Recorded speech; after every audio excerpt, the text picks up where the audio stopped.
இவனுங்க சாப்பிடுறதுக்காக கடைக்கு போய் சாப்பாட பார்சல் வாங்கி இருப்பானுங்க. அந்த சாப்பாடுக்கான பணத்தை குடுக்கறப்ப இவனுங்க கிட்ட 100 ரூபா கம்மியா இருக்கும். அண்ணாச்சி என்கிட்ட 100 ரூபா கம்மியா இருக்கு, நான் அடுத்த தடவை வரப்ப இந்த 100 ரூபா நான் தந்துடுறேன், இந்த சாப்பாடை நான் எடுத்துட்டு போவான்னு கேக்குறப்ப அதுக்கு முடியாதுன்னு சொல்றாங்க. அதுக்கு இந்த 2 பேரும் ஏதாச்சும் வேலை இருந்தா கூட சொல்லுங்க அண்ணாச்சி, நான் வேலை செஞ்சு இந்த காசை நாங்க கழிச்சிடுறோம்னு சொல்றாங்க. அதுக்கு இந்த ஓனரும் இந்த 2 பேரையும் கடைக்கு வெளியில நிப்பாட்டி இவனுக்கு 2 பேர் கழுத்துலயும் போர்டை தொங்க விட்டுறாரு. அதெல்லாம் பாக்குற இவனுங்களுக்கும் ரொம்ப அசிங்கமா போயிடுது.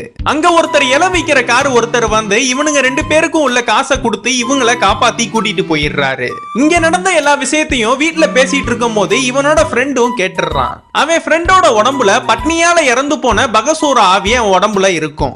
அதனால அவனை அந்த ஹோட்டலுக்கு கூட்டிட்டு போய் அந்த அன்லிமிட்டெட் சாப்பாடை சாப்பிட வைக்கிறானுங்க. இவனும் சாப்பாடை வைக்க சாப்பிட்டு அந்த ஹோட்டல்ல உள்ள மொத்த சாப்பாடையும் சாப்பிட்டே காலி பண்ணிடுறான்.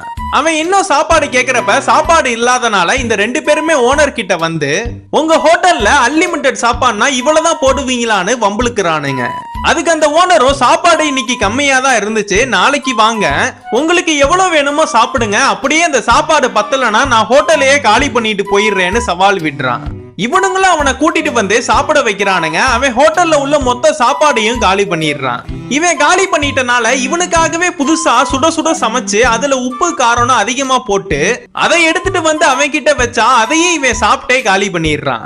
இன்னுமே சமைக்கிறதுக்கு அவன் ஹோட்டல்ல எந்த பொருட்களும் இல்லாதனால லேசு குறுக்குறேன்னு எல்லாத்தையுமே எடுத்துட்டு வந்து அதை பிரிச்சு இவனோட இலையில கொட்டுனா அதையும் சாப்பிட்டே காலி பண்ணிடுறான்.